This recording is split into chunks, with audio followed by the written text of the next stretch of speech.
Ini adalah renungan bagi Prapaskah dan kali ini kita akan merenungkan 7 perkataan atau ayat Yesus di kayu salib.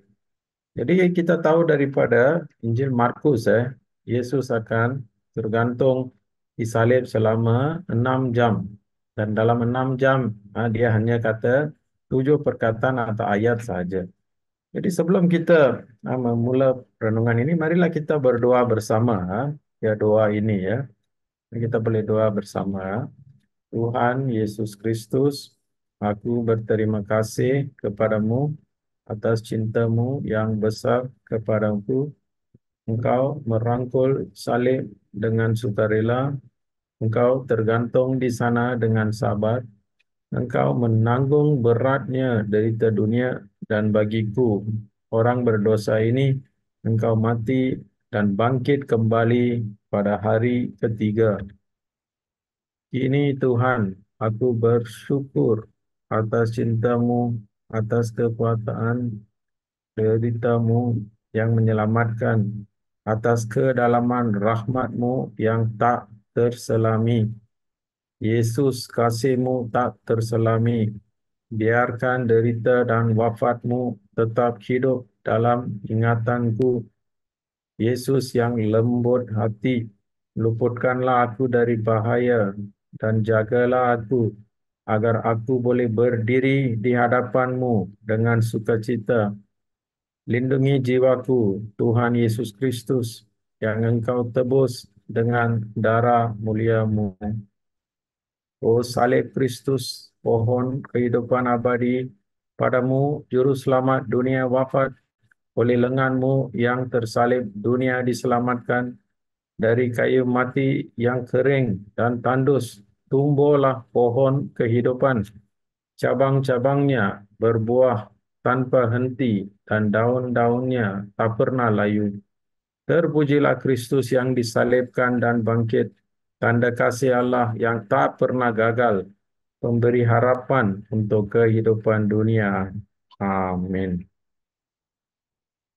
Jadi saudara-saudari ya, hari ini saya merasa syukur kepada Tuhan kerana kita dapat bertemu kembali walaupun di mana-mana kita berada. Bukalah hati kamu kepada Yesus. Jadi saya akan cadangkanlah, kalau boleh kamu simpan ah, satu pen atau alat tulis. Jadi apabila sesuatu menyentuh kamu atau soalan-soalan yang memberikan kamu cabaran, tuliskan. Apabila kita tulis, kita boleh memahami dan kita boleh kembali kepada soalan itu apabila kita ada masa nanti.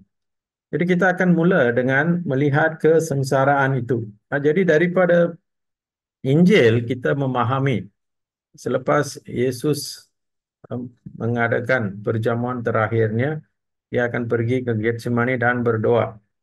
Dan di Getsemani lah pengawal dan ahli, orang-orang yang dihantar oleh kepala imam akan menangkapnya. Dan dua jenis perbicaraan akan berlaku.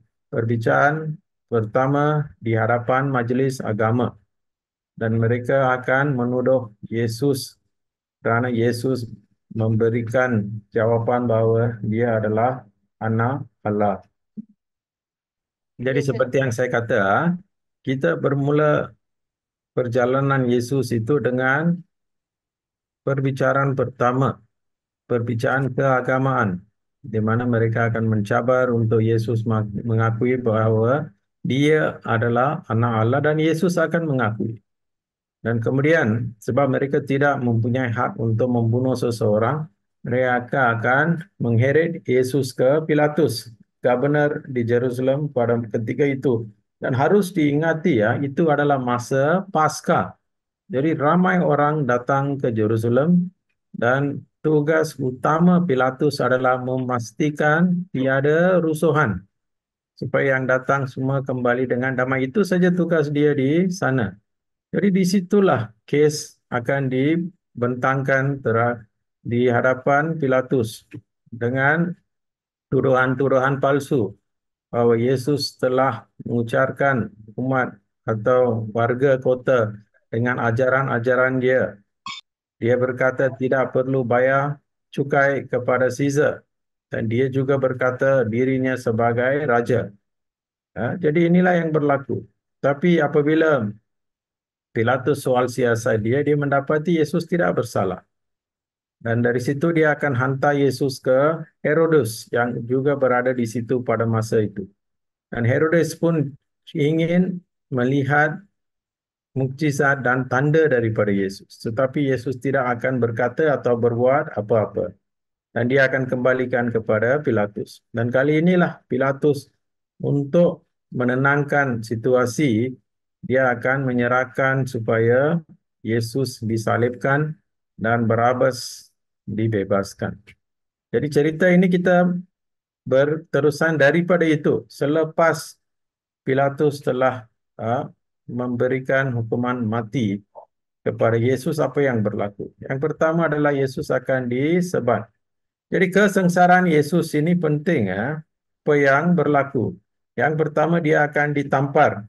Ini ketika dibicarakan di bawah majelis agama. Salah seorang dari pengawal akan menampar dia. Yang kedua kita lihat dia juga dimahkotai dengan duri. Dan dia akan mereka akan memakainya jubah ungu juga. Yesus akan diejek dan dipukul dan disebat. Dari sebatan itu memang suatu hukuman yang paling kejam, memang kejam. Sebab kalau kamu boleh tengok gambar di sana, sebat itu macam ini ya. Dia ada tempat mereka pegang, tetapi yang penting adalah dia juga diikat dengan tulang, serpihan besi. Dan apabila seseorang itu disebat, di belakang biasanya bukan di depan, di belakang, ia sebenarnya akan melukai kulit. Kulit kamu akan koyak, daging kamu akan koyak, saraf akan koyak, sehingga darah akan keluar. Jadi memang terlalu sakit. Dan memang menyakiti ya ini ya. Dan di atas badan yang sudah dilukai ini, darah berkelumuran, disitulah kayu salib Yesus diletakkan. Jadi memang kesengsaraan ini biasanya kita lupa. Tetapi inilah yang Yesus akan melalui. Sebelum dia memulakan perjalanan dia, memang dia sudah susah. Okey. Jadi hukuman salib. Jadi kita melihat apakah ini hukuman salib? Hukuman salib adalah cara orang-orang Romani ini menghukum terutama sekali penjenayah dan pemberontak. Sesiapa yang memberontak terhadap kerajaan Roma, mereka akan dihukum di atas salib. Dan hukuman ini adalah hukuman mati di depan orang. Ia bertujuan untuk menakutkan orang lain. Dan yang penting juga adalah nama dan tuduhan dipaparkan atas salib. Macam untuk Yesus, nama dia adalah Yesus Nazarin. Yesus daripada Nazarin. Dan apakah tuduhan dia? Raja orang Yahudi. Inilah yang kita lihat di atas setiap kali kita beli salib itu. Di atas kepala ada suatu tanda. INRI. Itu adalah nama Yesus. IN itu nama Yesus. RI adalah tuduhan. Kenapa dia dihukum salib atau hukum mati. Okey. Jadi ini juga adalah satu hukuman yang cukup memalukan. Sebab orang yang dihukum secara salib ini ditelanjangkan. Jadi memang memalukan. Dan ia juga adalah hukuman yang mempunyai banyak penyiksaan dan kesengsaraan. Jadi orang akan cukup sakit. Ya, seluruh badan dia akan merasai kesakitan yang tidak boleh kita tahan. Dan akhirnya orang akan mati. Orang yang disalibkan itu mati sesak nafas. Dia tidak boleh bernafas. Jadi inilah hukuman salib ini. Ia adalah sesuatu yang paling kejam. Hukuman yang paling kejam yang digunakan oleh orang-orang Roma sebagai amaran dan ajaran kepada orang ramai. Supaya jangan memberontak atau menentang mereka. Okay, jadi inilah apa yang berlaku kepada Yesus juga. Jadi cara penyaliban ini pun ada dua cara. Satu adalah kedua-dua tangan mereka diikat, kaki mereka pun diikat dan ada satu pijakan kayu dan mereka dijemur panas matahari dan menjadi tontonan orang-orang sebagai peringatan. Jadi mereka akan berada di kayu salib kadang-kadang lebih daripada 1 hari. Nah, sampai mereka mati, mereka dibiarkan di situ. Tetapi untuk Yesus pula berlainan sedikit.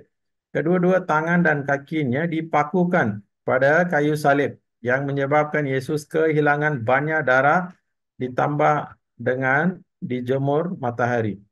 Jadi Yesus akan mati atau wafat dengan cepat kalau dibandingkan dengan dua orang yang akan di penjahat yang akan disalibkan bersama dengan dia juga. Jadi apabila kita melihat cerita ini, kita mendapati bahawa ha, orang-orang Yahudi mempunyai pandangannya tersendiri. Kenapa mereka tidak boleh terima Yesus sebagai penyelamat yang wafat di salib? Sebab dalam hukum Taurat ada tertulis seorang yang digantung itu adalah terkutuk oleh Allah. Jadi mereka tidak boleh terima hakikat ini sebab ia bercanggah atau berbeza daripada kepercayaan mereka. Apa yang tertulis dalam Taurat itu macam mereka tidak boleh terima. Ini sebenarnya seorang yang telah dilupakan oleh Allah. Tetapi bagi kita, bagi pandangan Kristian pula, kita menerima, kita terima, kita ambil ayat itu juga, tetapi kita juga melihat bagaimana berkat Allah ini berterusan. Ya, berkat Yesus Kristus telah menebus kita dari kutuk hukum Taurat itu. Hukum Taurat katakan terkutuk, ya, tetapi Yesus boleh menukar kutukan itu sebagai menjadi suatu pemberkatan kepada kita. Ini adalah sebab perjanjian Tuhan dengan Abraham. Apabila dia berkata, Allah berkata kepada Abraham bahawa keturunannya akan menjadi suatu berkat kepada semua orang. Dan Yesus adalah orang yang akan memberkati yang lain. Jadi kedua-dua pandangan ini penting. Sebelum kita melihat keadaan Yesus disalib, harus mempunyai latar belakang inilah supaya kita boleh faham apakah yang sebenarnya berlaku. Jadi kalau kita pada hari itu memang, kalau kita hadir di hadapan salib, apa yang berlaku? Ada yang akan pengsan, ada yang akan dapat trauma, kena pergi counseling. Sebab apa yang kita lihat itu memang bukan untuk orang yang lemah. Dia akan menghantui kita selama hidup. Itulah yang Yesus sanggup terima sebab dia sayangkan kita. Dia benar-benar inginkan kita bersama dia dalam kehidupan kekal. Jadi kewafatan Yesus ini adalah satu penebusan. Yesus memberikan nyawanya, dirinya, dan segala yang dia ada sebagai korban yang menyatukan kita dengan Allah. Yang kedua juga melalui kewafatan kita menerima pengampunan dosa. Sebab memang sudah ada kepercayaan bahawa pada zaman Musa lagi selepas Musa sebenarnya, apabila mereka ada hari Yom Kippur atau pengampunan dosa, satu kambing akan dicurahkan, dia akan dipotong dan darahnya akan dipercik atau disprinkle di atas semua orang dan tempat-tempat lain. Dan satu lagi, kambing adalah kambing yang menjadi eh, pembawa dosa. Jadi sudah ada idea bahawa dosa kita boleh kita berikan kepada binatang lain supaya ia akan membawa dan pergi. Jadi Yesus ini menjadi orang yang membawa dosa kita supaya kita dapat pengampunan daripada Allah. Dan yang ketiga adalah pendamaian. Jadi ketiga-tiga ini berlaku di Kalvari. Okay, jadi ini penting untuk kita memahami bahawa Tuhan sebenarnya membuat pendamaian. Dia ingin berdamai dengan kita, tetapi kita tidak boleh mencapainya sebab semua orang telah berdosa. Dan Yesus sebagai anak Allah yang tidak berdosa, dia dapat melakukannya melalui korban yang diberikan kepada Allah yang Maha Kuasa. Okey. Jadi inilah 7 perkataan atau ayat. Jadi sekarang kita akan melihat satu demi satu apakah ayat-ayat ini dan apakah implikasinya untuk kita hari ini. Biasanya lah, biasanya kalau kita mempunyai seseorang yang sudah meninggal, kita akan selalu ingat ayat-ayat terakhir mereka. Macam hari itu saya pun bila saya jumpa orang selepas itu dia meninggal, apa yang dia kata kepada saya pada lawatan terakhir saya kepadanya akan saya ingat. Akan saya ingat. Ini adalah ayat terakhir dia. Jadi gereja pun memilih menulis ayat-ayat ini ya. Ada 7. Jadi yang pertama adalah tentang pengampunan. Bapa ampunilah mereka sebab mereka tidak tahu apa yang mereka perbuat atau lakukan. Yang kedua adalah penyelamatan. Aku berkata kepadamu, sesungguhnya hari ini juga engkau akan bersama-sama dengan aku dalam Firdaus. Yang ketiga adalah tentang hubungan kekeluargaan. Ibu, inilah anakmu. Setelah ia bicara kepada muridnya, inilah ibumu. Kata keempat, Eli, Eli lamak sabachthani. Atau artinya, Allahku, Allahku, mengapa engkau meninggalkan aku? Kata kelima, aku haus. Yang keenam, sudah selesai. Dan yang ketujuh adalah, Bapa, ke dalam tanganmu ku serahkan nyawaku. Dengan bebas, Yesus hidup. Dengan bebas, Yesus menyerahkan nyawanya kepada Allah yang dia tahu boleh melakukan segala yang baik untuknya. Jadi sekarang kita melihat kepada ayat pertama itu. Ya Bapa, ampunilah mereka sebab mereka tidak tahu apa yang mereka perbuat. Jadi ini adalah salah satu daripada challenge atau cabaran kepada ramai orang untuk memaafkan orang yang melukai kita dan juga untuk memohon maaf daripada orang yang kita telah lukai. Jadi dua-dua pun kita perlu, kita perlu terima pengampunan dan memberi juga.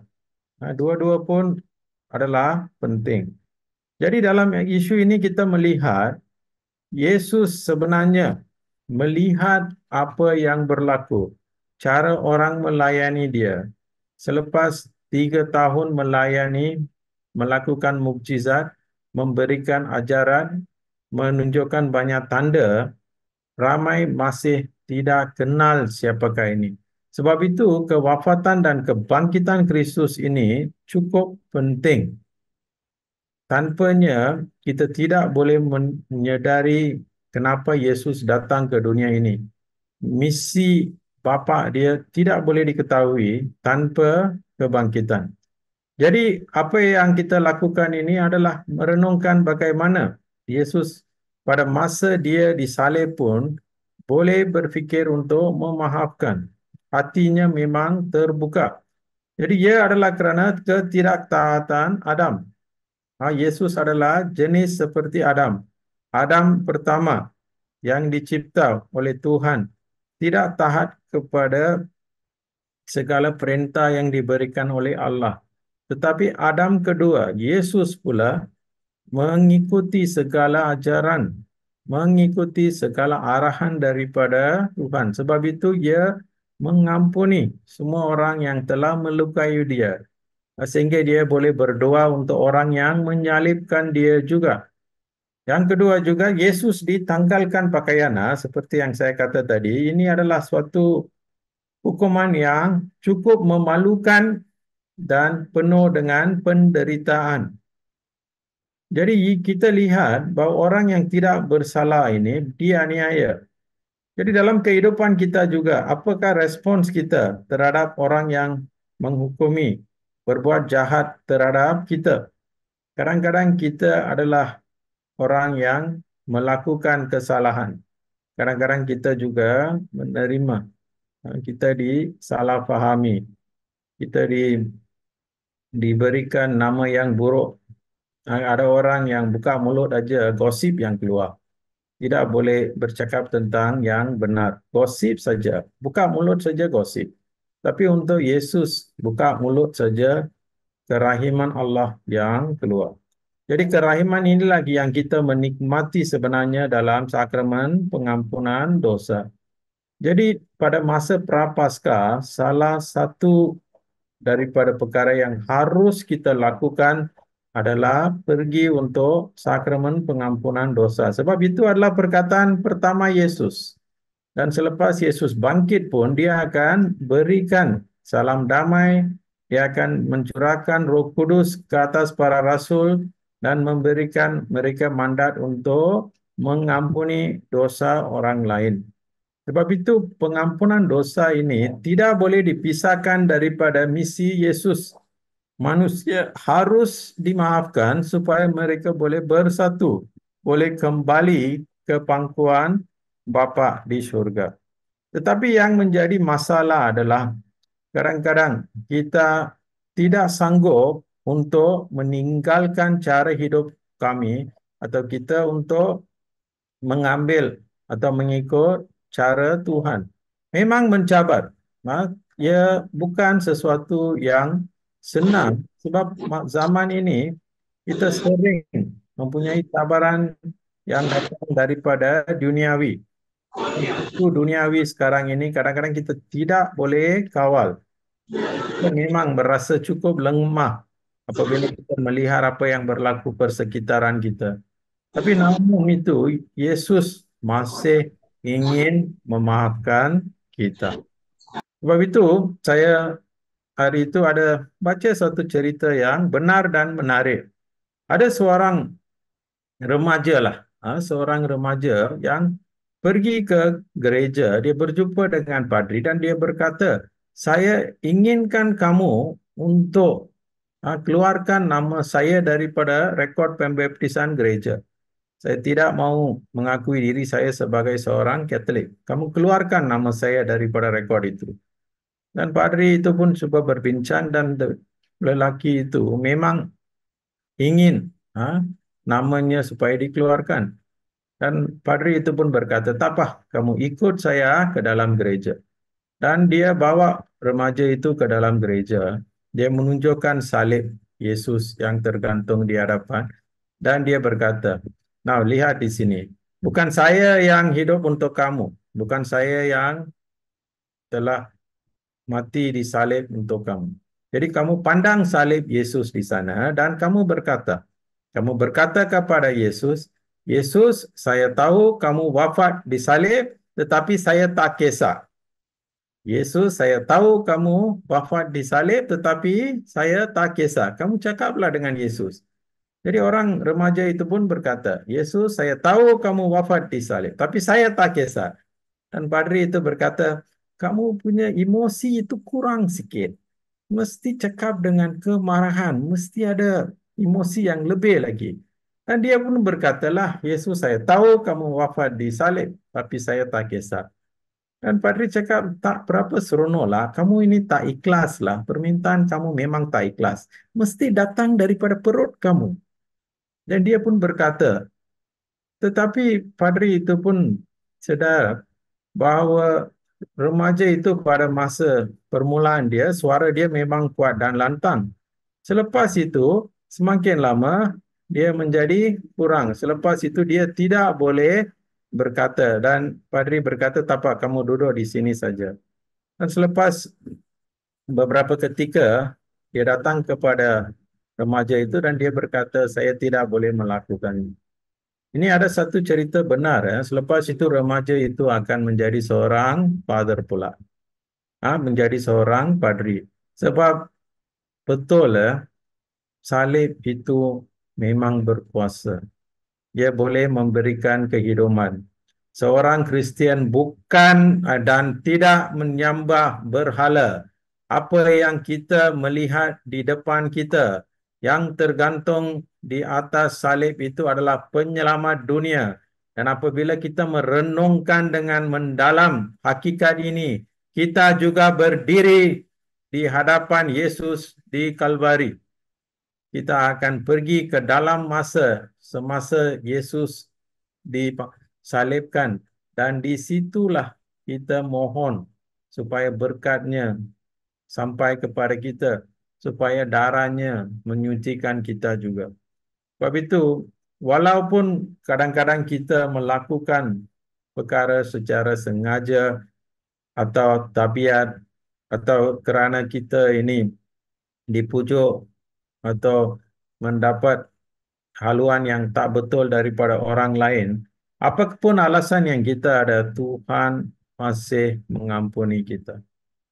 Jadi kalau ada di antara saudara-saudari yang mendengar Yesus pada masa ini ya, dan kamu melakukan sesuatu dosa pada masa silam, dan sampai sekarang kamu masih membawa beban itu di dalam hati dan diri kamu, berlututlah di hadapan Yesus dan terimalah pengampunannya. Jangan menyiksa diri kamu. Jangan memberi hukuman yang berat kepada diri kamu. Pergi untuk pengakuan yang baik dan hidup sebagai anak yang bebas dengan pengampunan Kristus itu.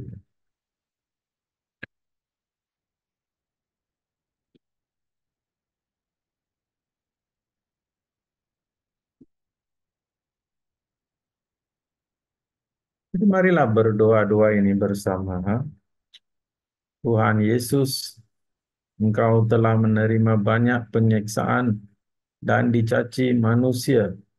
Namun dengan tabah Engkau berdoa bagi semua orang yang melukaimu.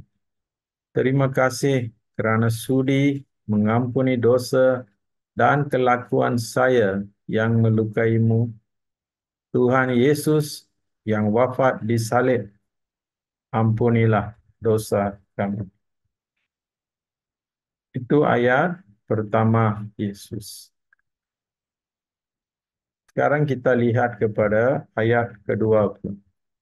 Sesungguhnya hari ini juga kamu akan bersama aku di Firdaus. Kehidupan kita ini adalah jalan sehala.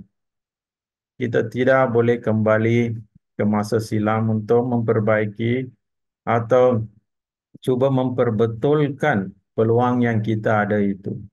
Tetapi apa yang kita boleh buat adalah kita mempunyai hari esok bersama Tuhan. Kita mempunyai masa depan bersama Tuhan. Inilah yang diinginkan oleh orang yang disalibkan bersama dengan Yesus itu. Nah, dua orang bergantung bersama dia. Perbezaan dia adalah satu, ingin selamatkanlah kamu dan aku. Nah, kita selalu berkata dia adalah orang yang jahat. Tapi bukannya jahat. Dia ingin kembali ke kehidupan duniai, berterusan dengan apa yang dilakukannya. Dia ingin hidup di dunia.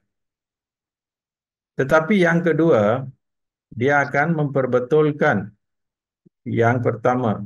Dia cakap kamu dan saya harus, dan apa yang kita terima ini timpal dengan perbuatan kami. Tetapi orang ini tidak berdosa. Dan dia akan berpaling. Dia akan melihat Yesus dan berkata, Yesus, ingatilah aku ketika engkau menaiki takhta kerajaanmu. Jadi ini juga adalah suatu doa yang kita boleh berdoa secara peribadi. Yesus, ingatilah aku. Yesus, ingatilah aku.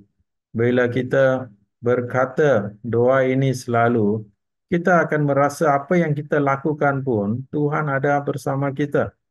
Sebab itu ada harapan untuk semua orang. Salah satu daripada kesan atau buah salib Yesus adalah ia memberikan harapan kepada semua orang. Jadi adakah kamu berani bersaksi untuk Yesus apabila terdapat ketidakadilan? Apabila seorang itu dituduh membuat sesuatu yang dia tidak, atau difitnah, adakah kita juga boleh dengan berestu dan berkat daripada Yesus ini berkata yang betul pada masa itu? Sebab itu kita harus ingat yang dua-dua ini pada masa awal dua-dua pun akan kutuk Yesus juga. Kalau kita baca Injil, kita merasa bahawa pada permulaan dia, kedua-dua ini pun akan turut mengejek Yesus. Tetapi sesuatu berlaku, sesuatu yang telah membuka hati orang yang bertobat itu berlaku. Sesuatu berlaku. Mungkin apabila Yesus mengampuni orang yang berdosa. Perkataan pertama itu. Mungkin itu telah menyentuh dirinya sehingga dia boleh melihat bahwa Yesus ini bukan seorang jahat, bukan penjenayah, tetapi dia boleh memberikan sesuatu dunia tidak boleh berikan. Jadi di situlah pertobatan itu berlaku. Sebab itu Yesus sendiri dalam Lukas bab 15 akan berkata, terdapat kegembiraan yang cukup besar di syurga apabila pendosa bertobat. Dan sebagai seorang padri itu juga adalah kegembiraan saya apabila orang yang sudah melupakan Tuhan, lupakan gereja, tidak berdoa, lalai dalam tanggung jawab sebagai anak atau ibu bapa. Tapi sebelum dia meninggal, dia buat pengakuan yang baik. Dia sedar akan kegagalan dan kecuaiannya, tetapi dia masih ingin diselamatkan. Sebab itu ia penting untuk kita menyadari bahawa kita juga harus mempunyai hasrat untuk bersatu dengan Yesus pada satu hari nanti. Mesti ada. Walaupun kita gagal, kita ini pendosa, tetapi dalam diri kita mesti ada keazaman untuk hidup bersama Yesus apabila masa kita datang juga. Jadi dalam kehidupan ini, kesengsaraan itu tidak semestinya hukuman. Kadangkala diberikan untuk sesuatu sebab yang tidak kita ketahui. Segala yang berlaku di dalam hidup kita. Segala yang berlaku. Hari ini juga seorang datang jumpa saya. Dia berkata, Father, 2 minggu lalu kamu berkat rumah saya. Saya berkat salib yang besar, saya letak di sana. Semalam saya balik, tubuh Yesus sudah jatuh ke bawah. Dia sudah pecah menjadi dua. Saya rasa sedih. Saya tak tahu apa nak buat. Jadi saya berkata ini tidak bermakna Tuhan tinggalkan kamu. Saya berkata ini mungkin berlaku Tuhan telah menyelamatkan kamu. Dan saya berikan dia satu salib juga yang baru. Saya kata jangan takut. Tuhan sebenarnya melindungi kamu. Kita selalu harus berfikir Tuhan tidak boleh melakukan sesuatu yang tidak setia kepada sifatnya. Tuhan Maha Rahim. Jadi dia tidak boleh buat sesuatu yang melanggar sifat dirinya. Jadi itu yang kita harus ingat. Segala yang berlaku jangan kita membuat keputusan yang cepat dan berkata, ini sesuatu celaka. Ini sesuatu yang tak baik. Ini sesuatu yang malang menimpa kita. Tidak semestinya. Hanya masa yang akan tentukan baik buruknya sesuatu yang berlaku di dalam kehidupan. Hanya masa yang menjadi penentu. Jadi adakah hidup dan keputusan kehidupan kita menunjukkan ketaatan kita kepada keinginan dan kehendak Allah? Ya, memang kita boleh minta, tapi Yesus dan Tuhan akan memberikan apa yang kita perlu, bukan apa yang kita minta itu. Kita dimuliakan bukan ketika mengetahui kehendak Allah, tetapi apabila kita melakukannya. Kadang-kadang Tuhan akan suruh kita berbuat sesuatu yang susah untuk mengampuni orang yang kita tak suka, untuk meluangkan masa untuk aktiviti-aktiviti orang lain. Dan kadang-kadang kita merasa serba salah. Kita tidak sanggup berada. Tetapi setiap kali kita menderita dan kita menggunakan penderitaan itu untuk kebaikan kita dan orang lain, kita sebenarnya menikmati Firdaus bersama dengan Yesus. Jadi keburukan, tulis di pasir. Ini adalah suatu cerita jugalah. Dua orang kawan akan berjalan dan tiba-tiba mereka akan ada suatu pergaduhan sedikit, perselisihan paham. Dan salah seorang dia akan menampar yang lain. Dan yang kena tampar itu dia akan tulis di pasir. Kawan saya tampar saya. Macam hari ini ada yang masuk dalam Facebook lah, Twitter lah, Instagram kan. Dia pun tulis di atas pasir. Kemudian mereka teruskan perjalanan mereka dan tiba-tiba orang pertama yang tampak itu jatuh pula ke dalam sungai dan dia tak tahu bagaimana nak berenang. Dan yang kedua, orang kedua dia pun lompat ke dalam sungai dan selamatkan dia. Dan orang pertama itu menulis apa yang dia lakukan di atas batu. Dia berkata, hari ini kawan saya menyelamatkan saya. Dan kemudian dia tanya, kenapa tadi kau tampar saya tulis di pasir. Tetapi saya selamatkan kamu, kamu tulis di batu. Dan orang itu menjawab, sebab apa yang saya buat tadi itu, ia akan berubah. Apabila angin tiup, pasir itu akan hilang. Tulisan itu akan hilang. Ia akan dilupakan. Tetapi apabila kita tulis di batu, ia berada di dalam ingatan. Tetapi yang paling komitmen yang paling baik adalah apabila kita menulis perbuatan dan kasih sayang orang di dalam hati kita. Dan di sinilah ada bahaya sikit. Untuk tulis di hati memang sakit. Jadi apabila kita menyimpan sesuatu di hati, di dalam hati kita, kita harus juga terbuka lah. Kadang-kadang kita akan rasa saat-saat keriangan, kegembiraan. Tetapi kita juga akan dapat masa-masa bila kita rasa kita dilukai. Memang susah. Sebab itu kita harus tahulah apa yang kita harus tulis dan di mana ia harus ditulis. Okey. Jadi kita harus merenungkan seperti Yeremia. Yeremia ini adalah seorang nabi yang hidup pada masa paling sukar untuk Israel dalam sejarah mereka sebelum dan semasa pembuangan. Dan dia selalu memberikan kata-kata Tuhan kepada umat, tetapi mereka tidak mau dengar. Mereka degil saja. Tetapi dia masih memberikan harapan kepada mereka. Dia akan berkata, ya Tuhan, pengharapan orang Israel. Semua orang yang meninggalkan engkau akan malu. Orang yang menjauh daripadamu akan lenyap seperti tulisan di atas tanah.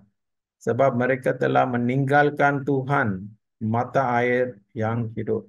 Jadi ini betul dalam kehidupan Yeremia pun, sampai akhir dia tidak akan melupakan kata-kata dan janji Allah.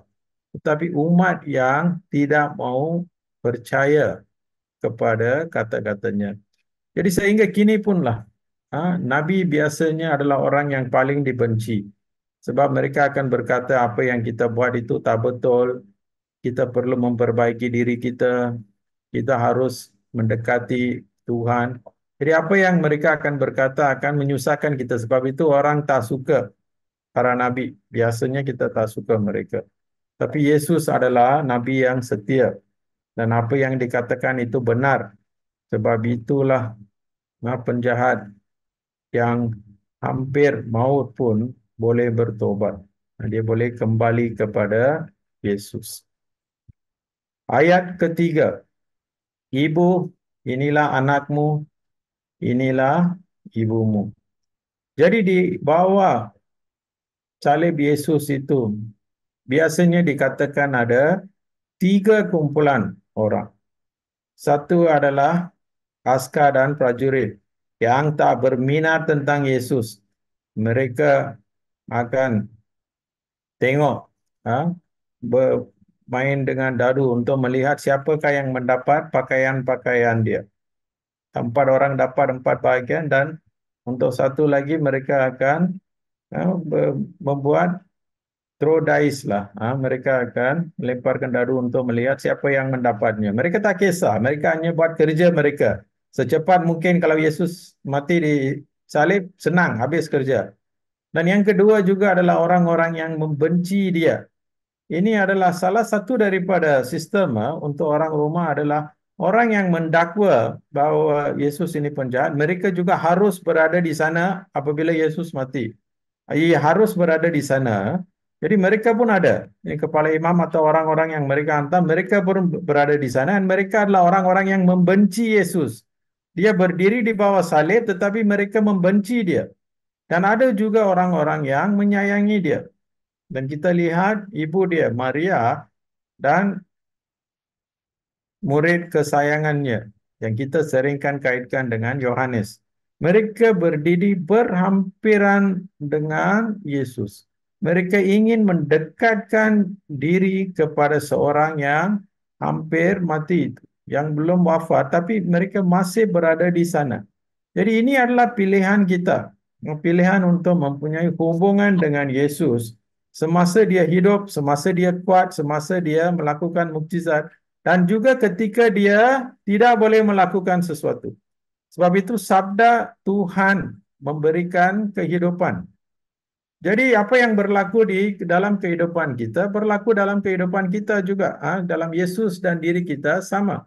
Tragedi kadang-kadang boleh menyatukan kita atau memisahkan kita. Dua-dua boleh berlaku. Ia bergantung kepada kekuatan hubungan di antara ahli-ahli keluarga atau sanak saudara itu.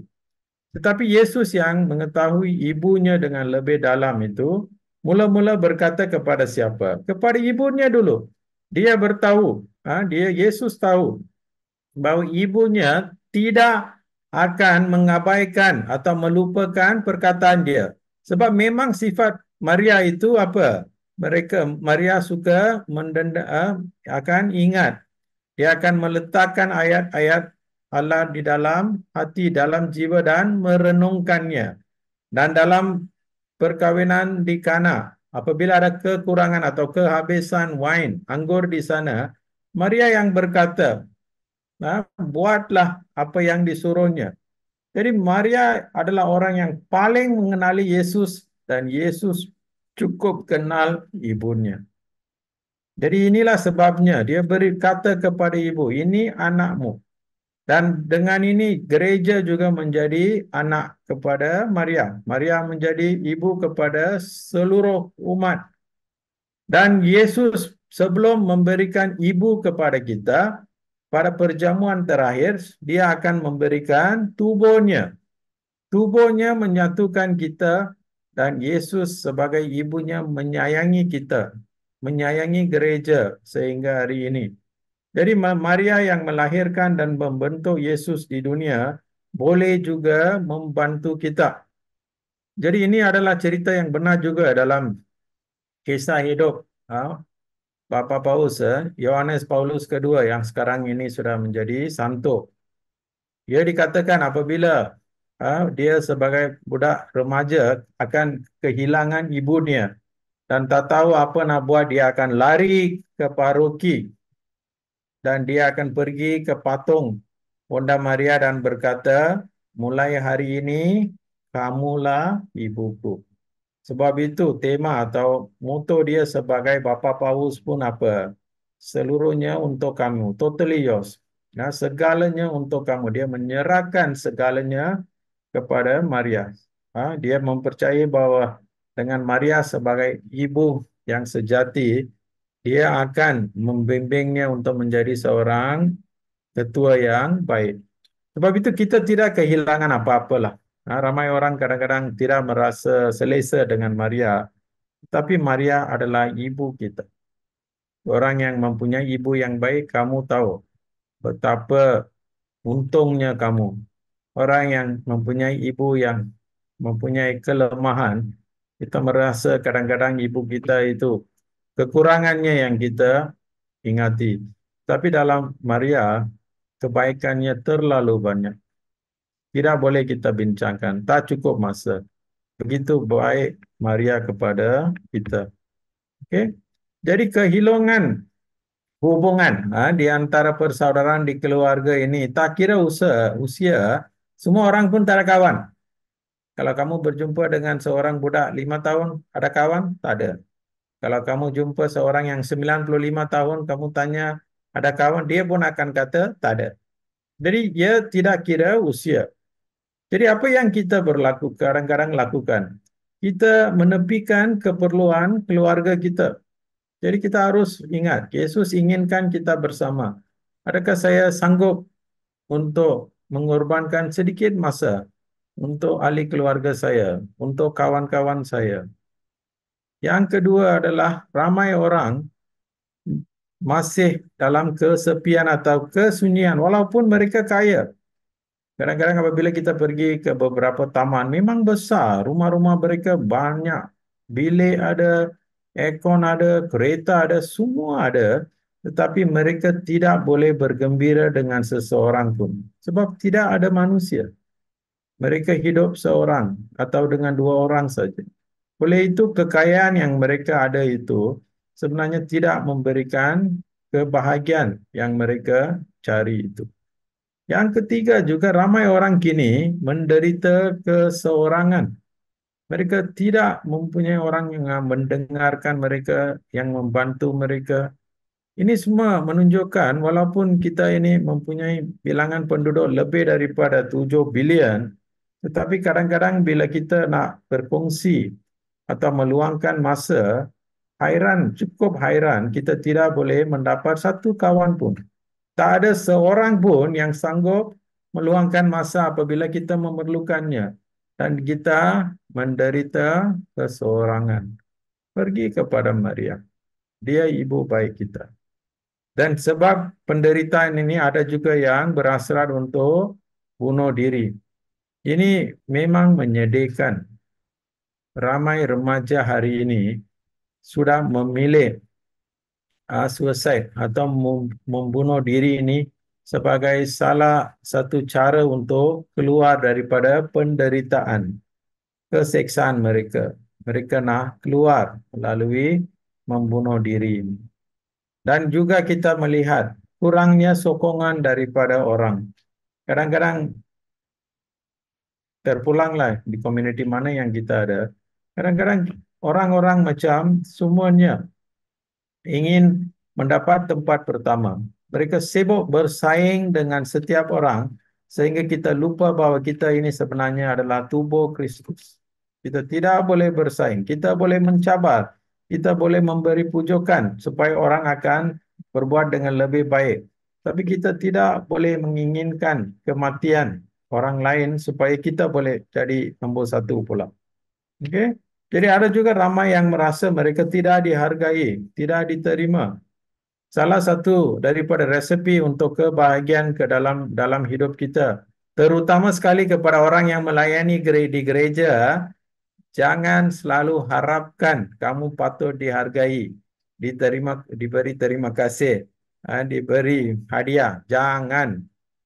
Kita hanya harus membuat tugas yang diberikan kepada kita dengan seikhlas hati dan kita menunggu ganjaran yang akan datang daripada Tuhan Yesus. Jangan kita inginkan pujian daripada umat. Kalau datang, terima kasih. Kalau tak datang, pujilah Tuhan.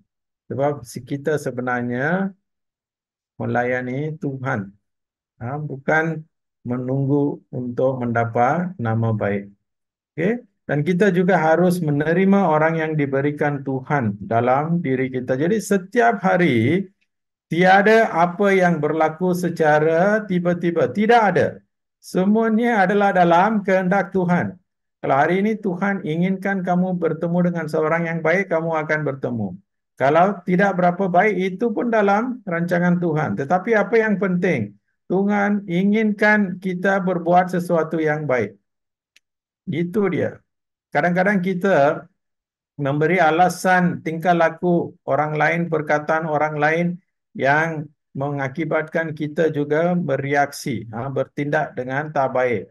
Tetapi sepatutnya ia juga adalah peluang bagi kita untuk menunjukkan sifat-sifat Yesus Kristus dalam kehidupan kita. Apabila orang memukul dia, Yesus tidak memarahi.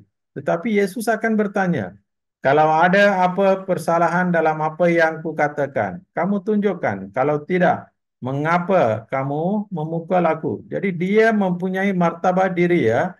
Jangan kita rasa walaupun Yesus ini mati tanpa pakaian atau telanjang, dia tak ada harga diri. Dia mempunyai harga diri, martabat. Sebab kita sebagai manusia, kita dicipta mengikut imej dan gambaran Tuhan. Imej dan gambaran Tuhan ini adalah imej dan gambaran Yesus sendiri. Jadi apabila kita melihat istri atau anak atau orang lain, kita harus mempunyai di dalam pemikiran kita bahwa orang ini juga mempunyai imej dan gambaran Yesus. Mereka juga adalah Yesus. Tapi sama ada mereka mengikuti jalan Yesus ke tak, itu adalah isu yang lain. Okey? Jadi sebagai seorang ibu, Maria juga tetap berdoa untuk kita. Jadi marilah sekarang kita ini ya, kita ambil renungkan untuk sebentar dan kita berterima kasih kepada Tuhan sebab memberikan kepada kita seorang ibu yang cukup baik, yang menyayangi kita, yang selalu datang kepada kita, yang melawat kita. Dan marilah kita berdoa bersama-sama. Doa ini memorari. Biasanya kita berdoa dalam rosary lah penghujung dia. Marilah kita berdoa bersama. Ingatlah ya perawan Maria yang sangat rahim, bahwa belum pernah terdengar engkau meninggalkan orang yang mencari perlindunganmu, yang memohon pertolonganmu, yang meminta perantaraanmu. Terdorong oleh kepercayaan itu, kami datang berlindung kepadamu, ya perawan segala perawan dan bonda. Aku datang kepadamu. Aku orang berdosa, menyarap di hadapanmu sambil mengeluh. Bonda Sang Sabda, janganlah kau tolak permohonanku, tetapi dengarkanlah dengan rela hati dan kabulkanlah kami. Amin. Itu ayat yang ketiga. Sekarang kita masuk ke ayat yang keempat pula. Allahku, Allahku, mengapa engkau meninggalkan aku? Jadi perkataan ini adalah perkataan yang paling banyak digunakan oleh kita. Apabila kesusahan datang atau sesuatu yang kita tidak sangka atau kita tidak boleh terima berlaku, kita merasa Tuhan meninggalkan kita. Ini adalah sesuatu yang kita tidak boleh bersiap sedia. Apabila perkara berlaku, iman kita akan menjadi penentu. Apakah reaksi kita dalam keadaan sedemikian? Jadi Yesus sebenarnya tidak ditinggalkan Bapa, tetapi kerana dia memikul beban dosa, dia terpaksa menderita sebelum kemuliaannya. Jadi sebagai satu contoh yang baik adalah kes di mana ibu bapa bercerai dan di antara mereka yang tersepit di antara mereka adalah seorang anak. Dan apabila ibu itu memegang anak dia dan tarik dan keluar daripada mahkamah itu, anak itu akan pandang kepada bapa dan menjerit, dia nak bapa juga itu. Dia nak bersama keluarga dia bersatu kembali. Itulah kesakitan yang paling menyedihkan. Apabila anak yang tak berdosa itu terpaksa menanggung beban yang berat dengan hidup sebagai keluarga yang sudah terpisah. Ini biasanya lah menjejaskan anak-anak kita. Jadi Yesus pun keadaan yang sama. Psikologi dia memang menyakiti dia sebab sebelum ini dia terlalu rapat. Dia dan bapa dia adalah satu, dia akan kata. Tapi tiba-tiba sekarang sebab dia mengambil segala dosa kita, dia tidak boleh merasa kehadiran bapa dia lagi. Sebab dosa dan Tuhan tidak boleh bercampur. Dan Yesus sekarang membawa dosa-dosa kita. Dosa saya ada di sana, dosa kamu ada di sana juga. Dosa semua orang berada di sana. Jadi apabila kita merasa Tuhan tidak mendengar doa kita, harus ingat bahwa Tuhan tidak mengabaikan kita. Dia bukan sifat dia, dia tidak boleh berbuat demikian. Jadi harapan memberikan semangat dan azam baru untuk yang mengalah hanya kegelapan. Jadi yang sering berputus asa, kita akan menggunakan segala yang berlaku dalam kehidupan kita sebagai alasan untuk menafikan kehadiran Allah. Jadi sekarang di dunia ini memang ramailah, ramai orang yang tidak mempunyai pegangan yang teguh terhadap agama. Ini bukan untuk orang Kristian, orang lain pun sama. Dan kadang-kadang mereka yang buat tattoo, tattoo kamu tahu kan, dia akan melukis di badan, di kaki, tangan, semua tempat pun dia lukis. Dan ada yang kadang-kadang membimbangkan apabila mereka melukis segala image atau lambang segala agama dan dia akan tulis, jangan menghakimi saya. Hanya Tuhan yang menghakimi. Untuk saya, apa yang dia tulis di sana itu menunjukkan dia tak faham apakah itu agama, apakah itu kepercayaan.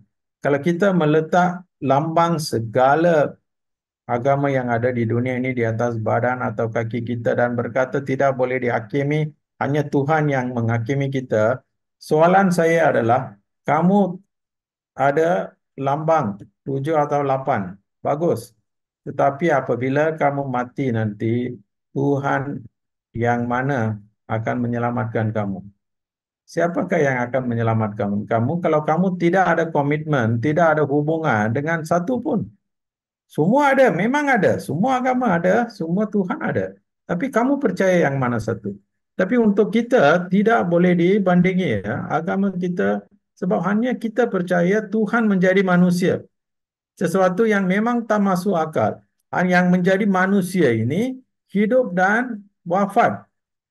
Itu pun lagi teruk. Dan yang menjadi lebih teruk adalah wafat di salib. Dia disalibkan sebagai seorang penjenayah. Lagi teruk. Jadi Yesus bukan saja menjadi manusia, tetapi ia pergi ke tahap yang paling rendah. Dia bukan seorang pelayan, dia menjadi seorang hamba Allah untuk menyelamatkan hamba-hamba Allah. Jadi sebab itu Yesus adalah seorang hamba, hamba kepada kehendak Allah untuk menyelamatkan semua hamba-hamba Allah yang juga menjadi mangsa dosa-dosa mereka. Jadi harapan ini penting ya dalam kehidupan kita. Memang harapan penting. Dan kadang-kadang kita juga berasa sedemikian. Lagu Allahku, mengapa engkau melupakan aku? Kita akan merasa sedemikian apabila dilayan secara tidak adil atau dituduh atau tidak dihargai oleh orang lain atau kita mempunyai sikap yang bertangguh dan terlalu mudah mengalah. Kita akan mencari alasan untuk ah, sikap kita itu. Dan ada yang marah dengan diri sendiri kerana kelemahan diri tidak dapat dibaiki. Ada yang cuba. Kita sebenarnya cuba untuk memperbaiki diri. Kita ingin memperhatikan kelakuan. Kita ingin sayang keluarga dan isteri yang kita telah kahwin atau suami yang kita kahwin. Tapi kita tak terdaya. Kita rasa seakan Tuhan telah meninggalkan kita. Sebab itu, apabila kita mempunyai masalah sedemikian, apabila fikiran sedemikian, hanya Tuhan yang boleh membantu kita lah. Yang berlutut di hadapan salib akan berdiri di hadapan manusia. Yang berdiri di hadapan manusia, ya tidak boleh berlutut. Kalau kita selalu berlutut di hadapan manusia, kita ini tidak boleh berdiri di hadapan Tuhan. Tidak boleh. Kita kena faham, kita kena fikir. Di hadapan siapakah saya selalu berlutut? Di hadapan Tuhan atau di hadapan manusia? Dan Yesus hari ini, dia sebenarnya menyerahkan diri dia kepada Bapa dia. Jadi bantulah Tuhan, supaya saya dapat terima kritikan dan ketidakadilan dengan hati yang bersyukur. Jadi untuk apa yang kamu ada pun kamu bersyukur. Apa yang kamu tak ada pun kamu bersyukur. Dua-dua pun memberikan kita rohani yang baik juga. Dua-dua pun. Okey? Jadi Yesus selalu mempercayai Bapa dia. Dia tahu Bapa dia bersatu dengan dia. Dia tahu Bapa dia hantar dia ke dunia ini untuk mengasaskan kerajaan Allah. Dan dia juga tahu Bapa dia menghantar dia ke dunia ini untuk mengajar kita bagaimana kita harus bercakap dengan Bapa dia. Jadi marilah sekarang kita berdoa. Ini doa yang paling sempurna. Doa yang diberikan Yesus kepada kita. Dan apabila kita berdoa, marilah kita juga menyerah diri kita kepada kehendak Allah. Kita tidak boleh tahu, kita tidak boleh memahami, tetapi kita masih boleh menerima kehendak dan rancangan Tuhan untuk kita semua. Bapa kami yang ada di surga, dimuliakanlah namamu, datanglah kerajaanmu, jadilah kehendak-Mu di atas bumi seperti di dalam surga. Berilah kami rezeki pada hari ini, dan ampunilah kesalahan kami, seperti kami pun mengampuni yang bersalah kepada kami. Dan janganlah masukkan kami ke dalam percobaan, tetapi bebaskanlah kami dari yang jahat.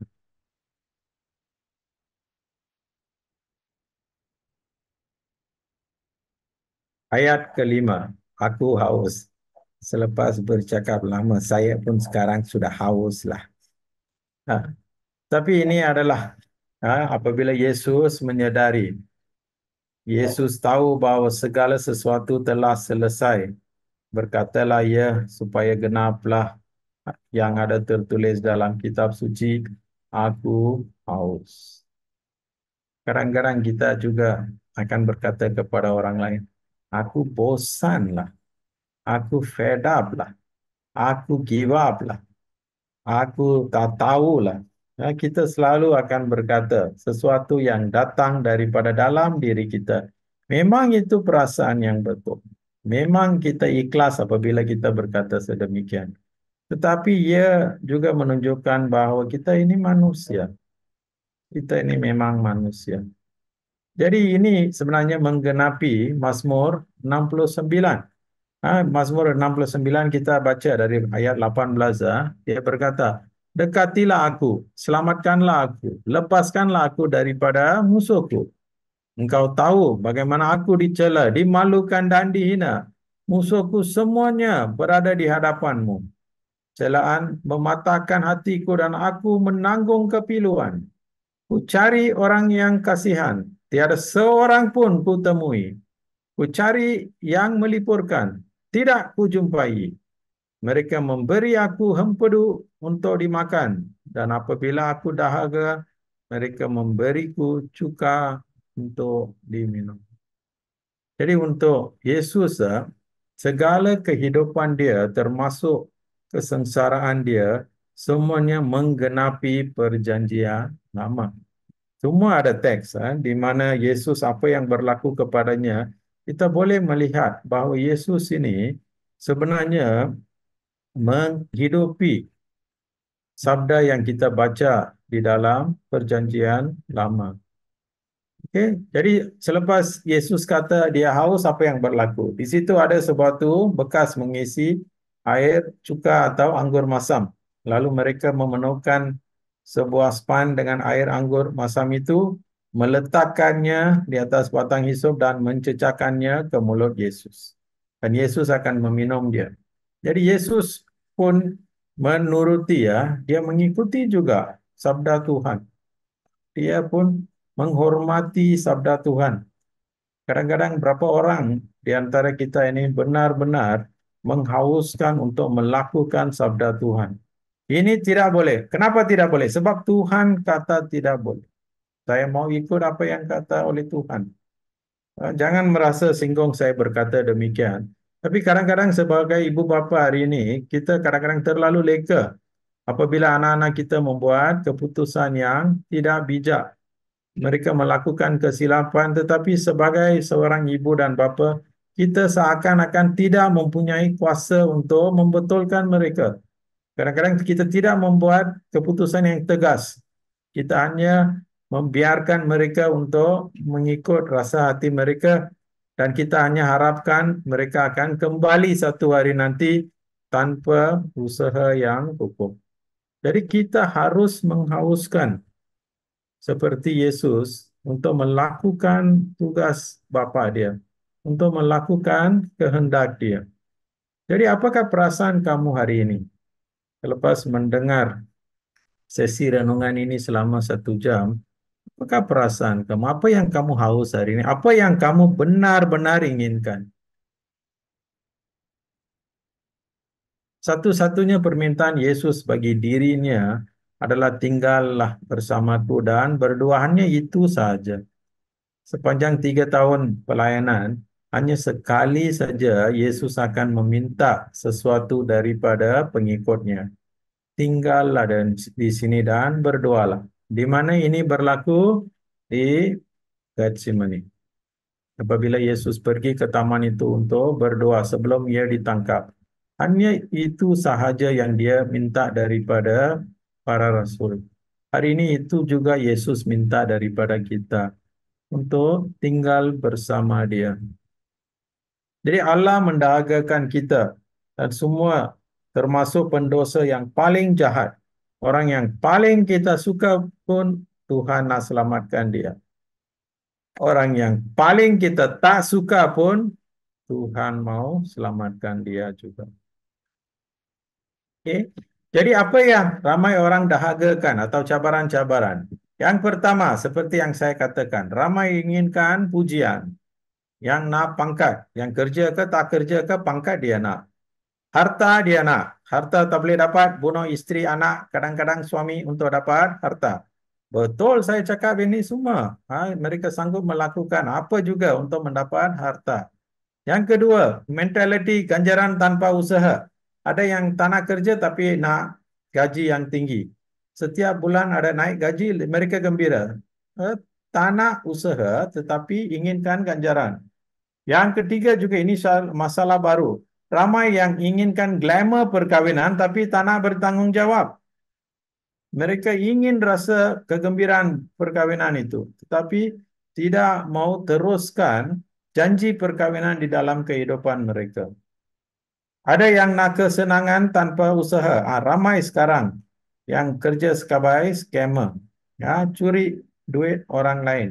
Kurang-kurangnya dululah kita tahu pencuri masuk rumah. Sekarang kita tak tahu. Hanya apabila kita sudah memberikan baru kita merasa kita sudah ditipu.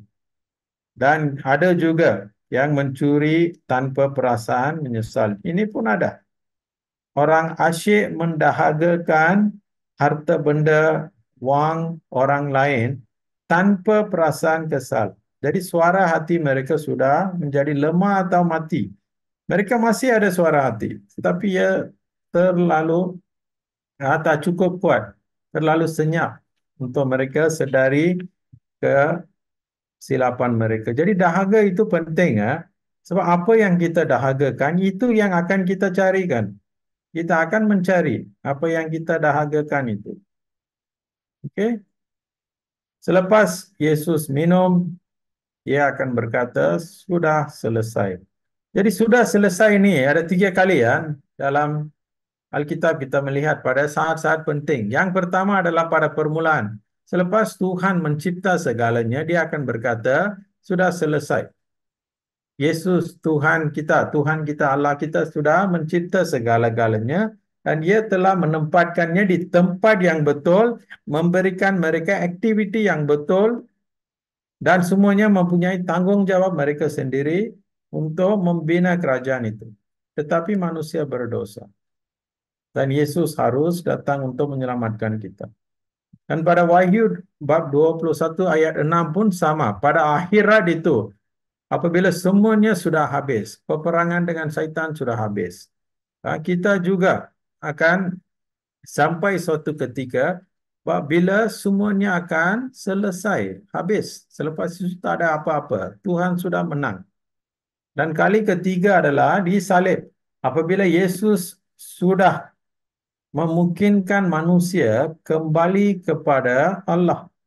jambatan yang telah dipecahkan oleh ketidaksetiaan Adam telah dibaiki dan diteguhkan oleh kesetiaan Yesus di salib. Sebab ini tiga kali ya kita melihat sudah selesai. Semuanya merupakan perbuatan Allah, bukan perbuatan kita.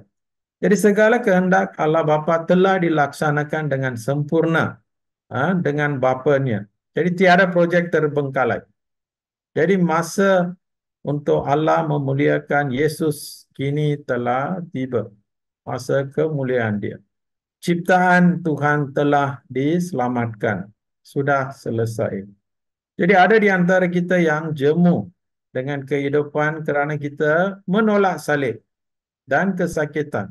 Asyik menolak, menolak, menolak. Kita tidak boleh menolak salib yang datang selama-lamanya. Kadang-kadang kita boleh mengelakkannya, tapi yang baik adalah untuk memikul dia dan melihat bagaimana Yesus akan menyelesaikan apa yang dia telah bermula di dalam diri kita. Jadi kesengsaraan sementara apabila diterima dengan rela memberikan ganjaran yang kekal.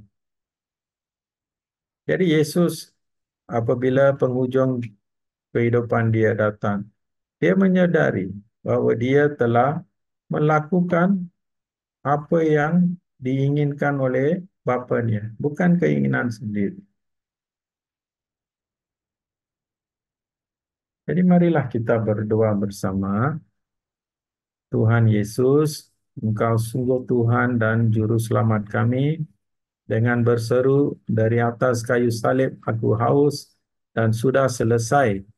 Kami percaya bahwa hidupmu di tengah dunia sudah mencapai tujuan. Engkau telah mencurahkan darahmu untuk mengampuni dosa-dosa kami dan menyediakan bagi kami suatu hidup baru.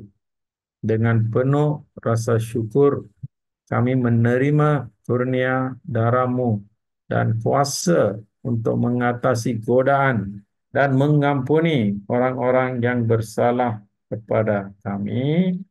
Amin.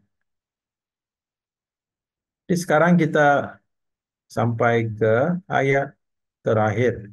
Ya Bapa, ke dalam tanganmu ku serahkan nyawaku. Jadi perkataan ini akan kita perlu gunakan bila saat datang untuk kita meninggalkan dunia ini. Kita harus menyerahkan nyawa kita ke dalam tangan Bapa. Jadi terdapat perbezaan di antara bebas dari dan bebas untuk. Bebas dari itu apa? Bebas dari kita ingin bebas daripada melakukan tugas atau bebas daripada orang ini atau bebas daripada hukuman itu. Jadi sesuatu kita nak melarikan diri ya, kita merasa bebas. Jadi ini perkataan yang paling disalahgunakan di dunia ini, kebebasan. Kebebasan itu bukannya kebebasan mutlak, kebebasan yang bertanggung jawab. Saya bebas untuk melakukan ini sebab saya bertanggung jawab. Dan yang kedua adalah bebas untuk. Ini adalah kebebasan yang baik. Saya ini bebas tetapi saya ingin menggunakan kebebasan saya ini untuk melakukan sesuatu. Jadi bukan untuk diri sendiri, tetapi demi kepentingan atau kebaikan orang lain atau gereja atau Tuhan. Jadi ini perbezaan yang besar dan penting hari ini ya. Bebas dari dan bebas untuk. Jadi kuasa dan kekayaan boleh memberi nyawa atau kemusnahan. Apabila kita ada sedikit wang yang di sini yang dulu kita hidup di kampung semua. Kita faham kita ada 10 sen pun masa saya lah boleh dapat 10 6 gula-gula masa itu. Jadi kita memang sedikit tapi kita tahu bagaimana menggunakannya. Tetapi apabila kita mempunyai banyak wang, kita akan menyudahkan kehidupan kita untuk menjaga harta kita. Kita bukan di dunia ini untuk menjaga harta kita. Kita harus menggunakannya untuk kebaikan diri dan untuk orang lain. Kita di dunia ini bukan untuk menjaga harta diri. Okey? Jadi kebebasan boleh digunakan untuk memuaskan nafsu atau keinginan. Dan ia boleh mengakibatkan penyalahan kuasa atau kemusnahan. Dan tetapi dia juga boleh digunakan tanpa tujuan atau harap. Masih ada harapan untuk pulang ke pangkuan Tuhan walaupun kita melakukan kesalahan. Dan yang ketiga adalah apabila kita memberikan kebebasan kita kepada Allah. Apabila kita telah belajar untuk menyerahkan keinginan kita dan menerima kehendak Allah, kita akan menikmati kebebasan penuh seperti Yesus. Yesus bebas, ya. Yesus memang bebas untuk melakukan segalanya, tetapi dia ingin memberikan kebebasan itu untuk menunaikan kehendak Bapa dia. Jadi 7 perkataan yang kita telah melihat. Jadi yang pertama itu apa? Tuhan atau ya Bapa, ampunilah mereka. Ya. Yang kedua adalah kepada penjahat. Hari ini juga kamu akan bersama aku di Firdaus. Yang ketiga, ibu dan anak disatukan. Yesus akan memulakan perhubungan yang baru di antara Maria dan gereja. Yang keempat adalah masa kesengsaraan. Allahku, ya Allahku, kenapa kau tinggalkan aku? Yang kelima adalah aku haus. Yang keenam, semuanya selesai. Dan yang ketujuh adalah Bapa, di dalam tanganmu ku serahkan nyawaku. Jadi harus kita ingat 7 ayat atau 7 perkataan ini yang tercatat dalam Injil ini adalah ayat-ayat Yesus demi kebaikan kita, demi kesetiaan dia kepada Bapa dia. Jadi apakah yang kita boleh pelajari daripada salib? Yang pertama adalah kita harus menyangkal diri sendiri. Mati untuk diri sendiri supaya kita boleh dapat kemenangan ke atas kehendak diri sendiri. Terlalu tamak. Jangan kita terlalu ikut ego kita. Kita tidak boleh betul selalu. Kadang-kadang kita melakukan kesilapan juga. Yang kedua, kita juga harus kembangkan kesedihan sebenar untuk dosa. Jangan kita beri alasan untuk dosa kita. Harus mempunyai perasaan yang bertobat untuk dosa kita. Yang ketiga, kita juga harus belajar untuk menyerah tanpa syarat kepada Tuhan. Walaupun kita tak fahami apa yang Tuhan melakukan di dalam hidup kita. Untuk menyerah. Yang keempat, menanggung penderitaan dengan sabar.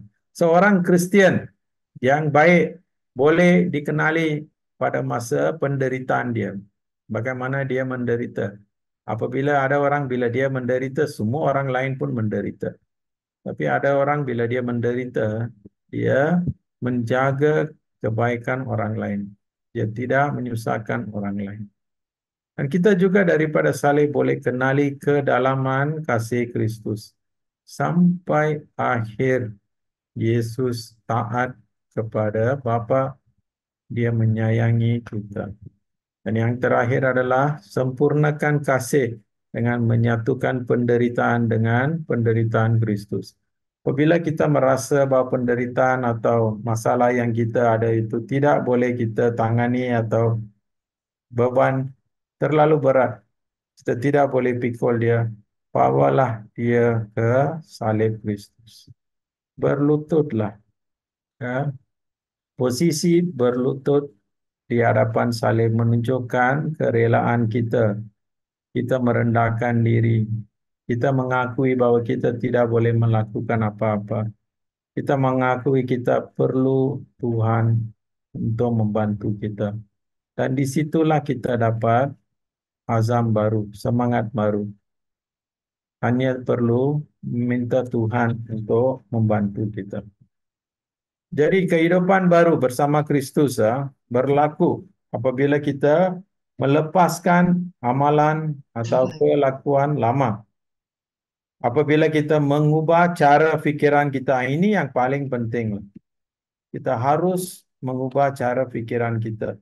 Dan yang ketiga, apabila kita kenakan watak Kristus dengan mengembangkan tabiat kekudusan yang baru. Jadi kalau kita ingin berubah, kita harus meninggalkan suatu cara dan kita harus berlatih dengan cara yang lain pula. Kalau kamu nak meninggalkan sesuatu, harus memulakan sesuatu yang baru bersama Kristus. Kalau tidak, kita akan terus kekal dalam keadaan lama juga. Harus membuat sesuatu untuk melangkah ke hadapan. Oke? Jadi sebagai renungan ini daripada 1 Petrus bab 2 ini penting ya.